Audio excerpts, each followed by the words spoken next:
Pensé hacer un video con la secuenciación, pero no lo he terminado. Y me permito abordar algunos aspectos en general que aportan a este tema de los cuerpos disecados. Comenzando por el hecho de que se habla mucho que el ADN está contaminado. Yo considero que hay que tener bastante respeto por los colegas que son profesionales en el campo y que se han permitido hacer reportes. Se piden reportes científicos. Estos son reportes científicos, primera parte, y voy a hablar que de la purificación del ADN antiguo. En general, se reportó sobre el proceso de purificación de ADN realizado a 6 muestras de tejido antiguo. Las muestras fueron procesadas en condiciones de esterilidad, siguiendo protocolo descrito por Roland número 2012. El ADN fue evaluado en su integridad mediante electroforesis agarrosa al 1%, ya mostraré las figuras, y se determinó la cantidad obtenida por fluorometría empleando el colorante Pico Grim. Todo esto suena muy técnico, pero vale la pena que sepan que estos reportes científicos se han dado, que no se está inventando ni diciendo, y como se dice, construyendo una situación que no es seria. Ahora, después de que el ADN fue evaluado en su integridad, se tomó el peso molecular y la cantidad de ADN obtenido, que va a ser o fue más o menos entre 8 microgramos a 5 microgramos, se escogieron, como ya lo dije en el video anterior, las muestras 2 y 4, que fue en las que se recuperó más ADN antiguo. La calidad, dicen ellos, parece ser que la calidad e integridad del ADN son adecuadas para proceder en la etapa 2, la secuenciación piloto. Ahora, pasemos rápidamente revista, esto ya lo habíamos visto, pero a esto hace referencia al proceso que se hizo de control, fundamentalmente. Y vengamos ahora sí a mostrar también que se realizó control de calidad a lo que se llaman las bibliotecas. Las bibliotecas fundamentalmente fueron controladas. Control de calidad que se hace a todas las bibliotecas que se han utilizado en la secuenciación. ¿Por qué me permito mostrar esto aunque es algo técnico? Para decir que esas afirmaciones en donde se dice que el ADN restante fuera del 30% que coincidió con secuencias que contiene el ADN humano es contaminado. No, por favor, yo creo que hay que hablar en propiedad, con informes en la mano. Aquí están los informes. En términos generales, no me voy a detener a explicar todos estos detalles, simplemente decir que las muestras han sido validadas por los protocolos que se imponen con el ADN antiguo. Ahora pasemos a otras situaciones que también son importantes dentro de este momento.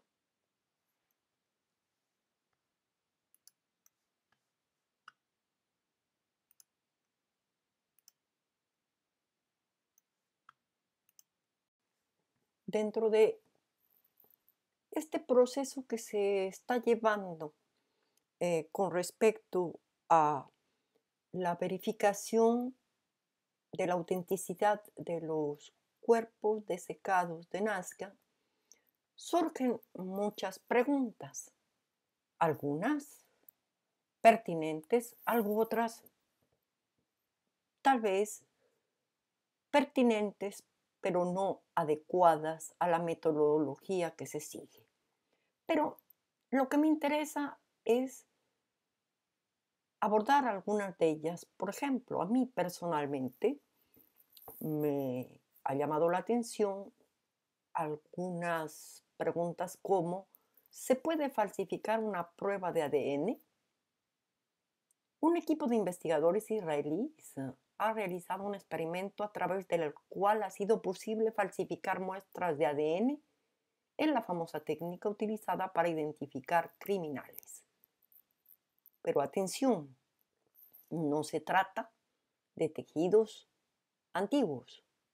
Se trata de células provenientes de líquidos corporales tales como saliva y sangre, no de cuerpos fosilizados. Para ello, un equipo dirigido por Dan Floncan ha publicado su estudio en la revista Forensic Sciences Internationales Génétiques, en la que fabricó muestras de sangre y saliva conteniendo ADN de una persona que no fue el donante original. Después de eliminación de rastros que podían guiar la identificación por el método de identificación CODIS, que ya lo hemos visto, sustituyó el ADN de otra identidad, pero siempre manipulando ADN, que quede claro. Felizmente, este mismo equipo israelí desarrolló el antídoto al problema que ellos mismos identificaron. Y este método permite de detectar la falsificación. Este método permite de identificarse una muestra de ADN, utilizada como prueba es auténtica o falsificada. La compañía israelí Nucleus, de la cual hace parte Dan Floncan, ha comercializado a nivel planetario y actualmente hace parte de todas las baterías preliminares un test que los laboratorios de genética forense del mundo, como también de paleoarqueología en la fase de viabilidad realizada previamente al ADN para garantizar que se utilizará en los análisis un ADN auténtico. Y la clave de este test consiste en que el ADN natural tiene cualidades bioquímicas distintas del ADN artificial. Y el elemento central para identificar es una molécula llamada metil, de fórmula CH3, presente en el ADN natural que no se encuentra en el copiado. Todo esto para decir que no se puede haber adulterado el ADN, que se está analizando por parte de los distintos laboratorios privados que están realizando esta investigación de los cuerpos desecados de Nazca. Otra situación también interesante que he escuchado y que la voy a abordar de una manera muy simple, puesto que no soy médica ni radióloga y no puedo entrar a un terreno en donde posiblemente no conozca suficientemente todos los parámetros y lenguaje que le son afín. Pero solamente voy a decir que en general existe la, si se quiere, pregunta o iniciativa de que se analiza a los cuerpos desecados con técnicas diferentes a las que se han hecho en la fase exploratoria. Y entre esas, como dije ya, proponen la resonancia magnética nuclear. Primero, sí me voy a referir a la parte físico y química en qué consiste la resonancia magnética porque estoy en esto formada para poderlo hacer. Primero, la materia está constituida de moléculas y esas a su vez están constituidas de átomos. Estos átomos tienen unas tallas pequeñísimas que van de 10 a la potencia -10 metros y a su vez este átomo está constituido de un núcleo y de una parte que es el 99% de vacío y al exterior circulan los electrones. Ahora ocupémonos del núcleo, que es lo que le interesa a la resonancia magnética nuclear. El núcleo está constituido en general de neutrones y de protones, que a su vez están constituidos tanto los protones por quarks y los neutrones por quarks. Esto nos lleva a decir que la resonancia magnética hace uso de las propiedades de resonancia del núcleo de los átomos. Esto corresponde fundamentalmente a lo que es el campo de la física cuántica. Un átomo se mueve todo el tiempo según la dualidad onda-partícula del postulado de la mecánica cuántica. No voy a entrar a referirme a los 4 postulados de la mecánica cuántica, pero dentro de uno de ellos es esta característica onda-partícula que se manifiesta fundamentalmente en que las partículas subatómicas poseen un momento magnético y un momento angular. Todos los núcleos que poseen en general un número impar de protones y neutrones poseen este momento magnético y el momento angular. Ahora, los núcleos más comúnmente empleados en resonancia magnética nuclear son, en general, el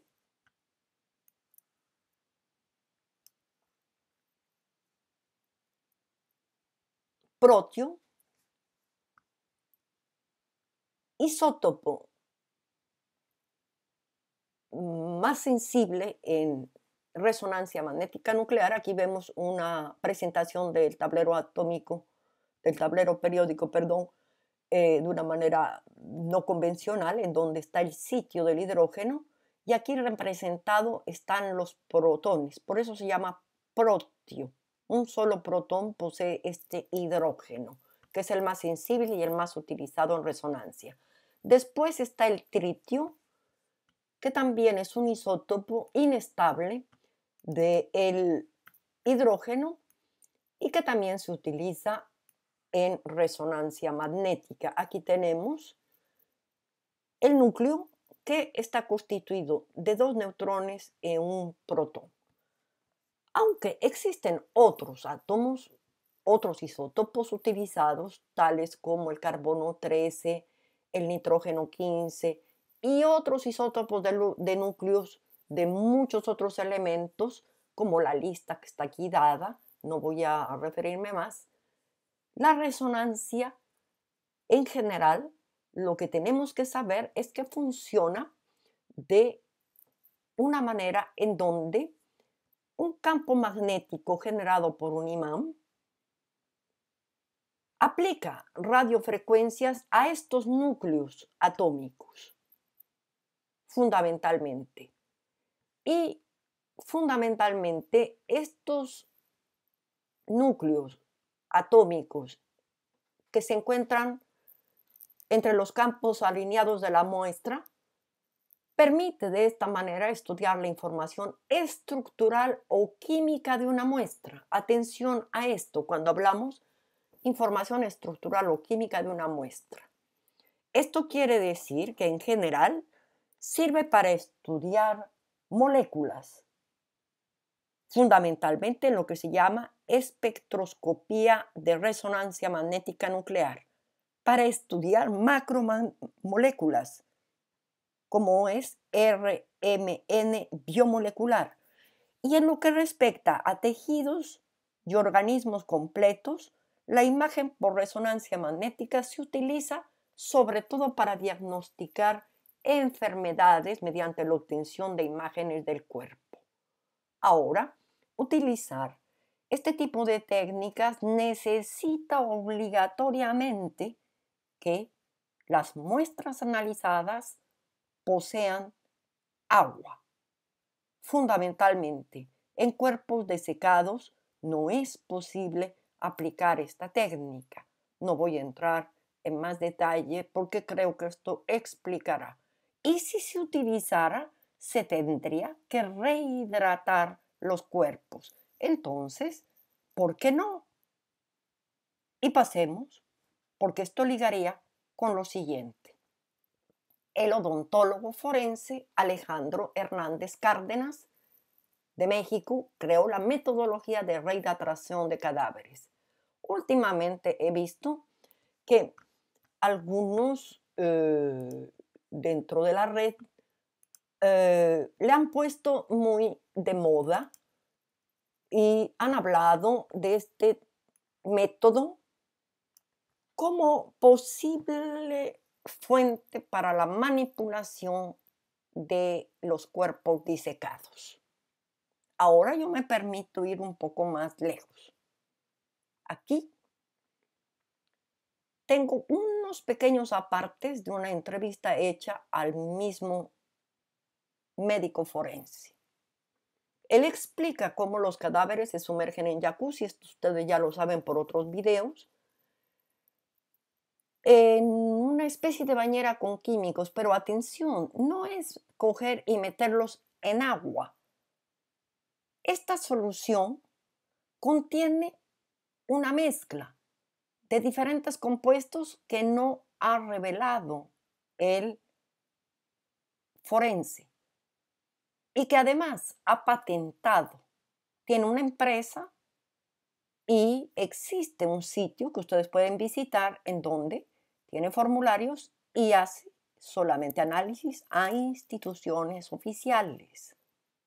Entonces, esto, para decirlo en términos generales, en el caso de querer utilizarlo, el servicio aún posterior.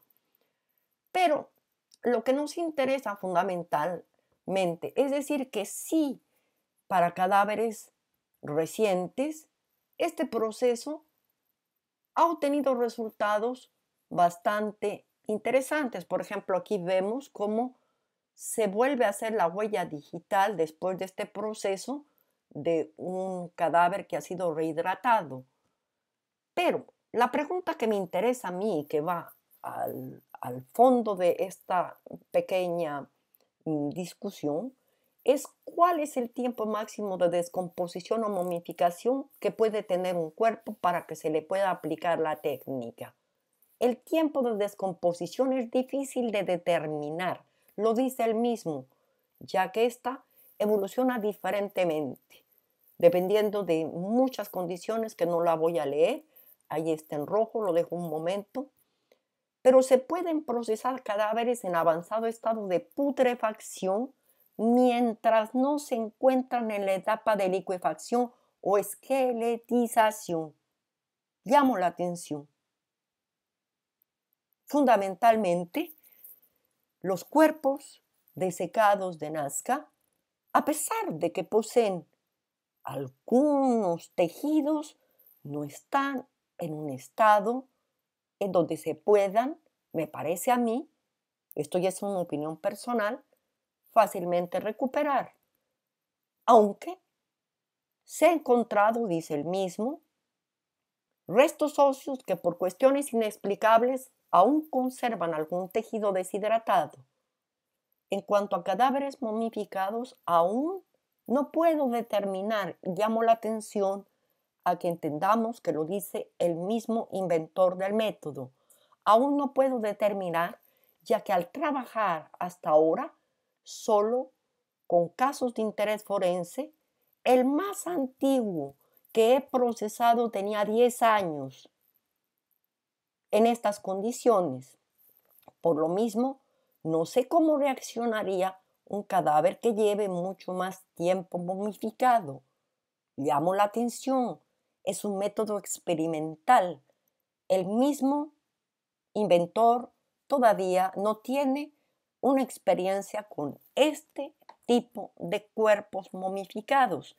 Y estamos hablando aquí de especímenes que, según la datación de carbono 14, varían.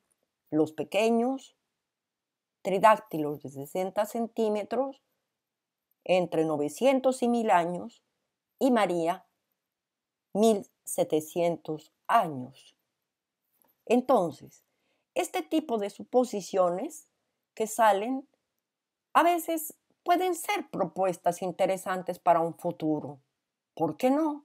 Cuando los cuerpos estén a buen recaudo oficial, cuando estén a disposición de investigadores, este tipo de ideas puede ser interesante para que ellos lo practiquen, bien entendido, con el acuerdo y todas las reglas que se imponen para este tipo de técnicas. Ahora, no voy tampoco a entrar a pronunciarme porque creo que esta exposición muestra que no puede estar hecho a un nivel artesanal. Ahora, voy a entrar a otro punto que me parece muy importante y que de nuevo, vuelvo y digo, lo voy a tocar de una manera simplemente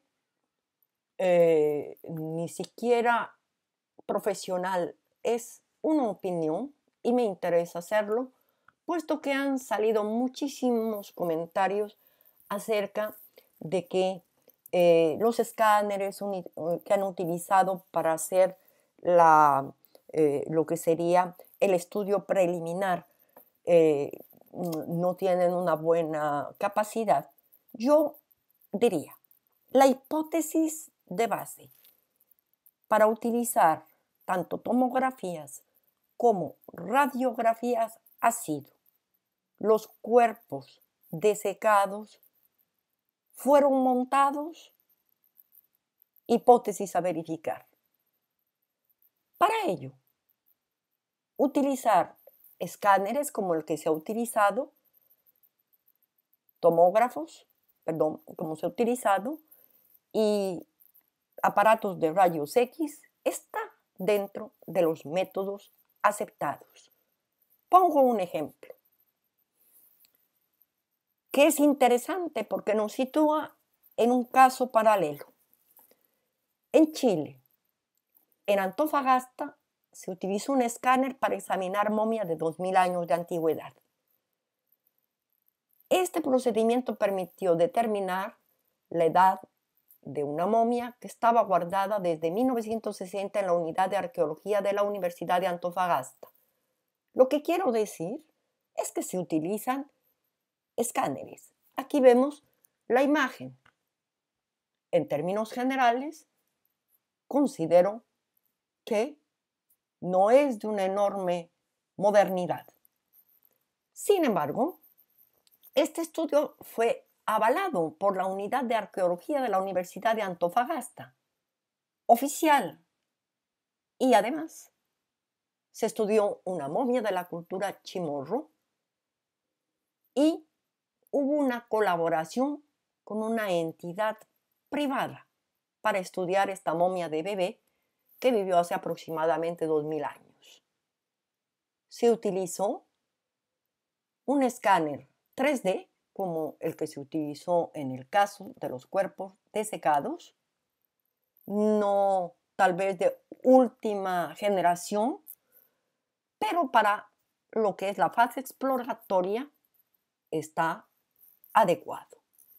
La clínica en donde se hizo fue una clínica privada, la clínica Bupa, y además participó como responsable de la investigación una radióloga, la doctora Verónica Valenzuela, no un palo radiólogo.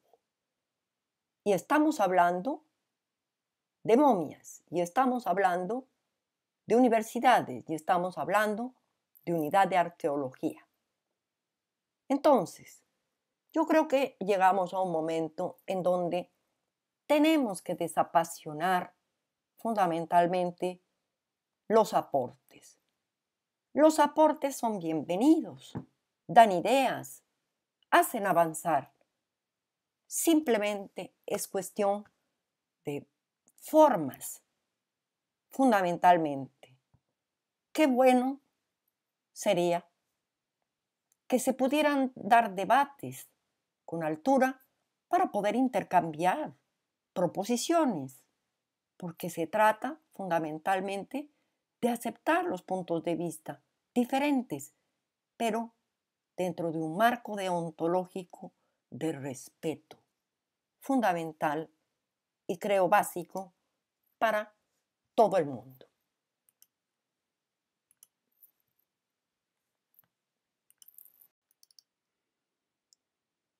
Finalizo este video agradeciendo a Incari, Alain Bonnet y Thierry Jamin, con quienes tuve el honor de compartir unos momentos en Francia, de intercambiar opiniones dentro de una gran cordialidad y respeto. Agradezco la invitación que Incari Cusco me hizo, todo un honor, y que desgraciadamente no puedo corresponder. Razones de índole personal me lo impiden. No voy a entrar a comentar más al respecto. Sin embargo, considero que también debo clarificar. No soy parte del equipo de Tercer Milenio. El hecho que muy comedidamente se me enviaron los resultados de la secuenciación masiva o que me haya encontrado con Thierry y Alain no hace parte que yo haga parte de ninguno de estos dos equipos. Quiero mantenerme en una posición independiente.